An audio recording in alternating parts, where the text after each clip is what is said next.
Ang pera kahit gaano karami, hindi mo madadala sa langit. Tandaan niyo po yon.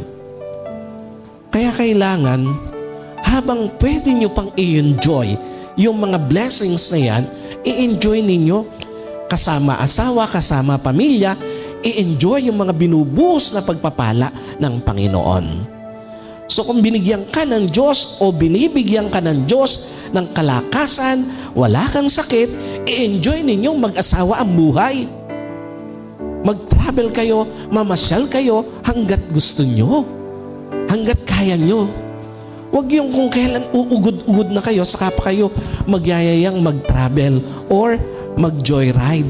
Wala nang joy doon. Pagka mahina na kayo at saka nyo pipilitin pa na mamasyal lang mamasyal, hanggat kayang mag-enjoy, walang sakit, malakas ang katawan, i-enjoy ang pagkakataon na pwedeng i-enjoy.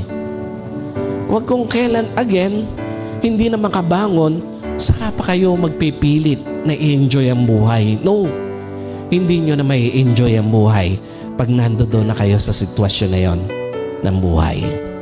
Tandaan nyo po, humuhupa ang sigla ng katawan ng tao. By choice or by nature, hihina ka.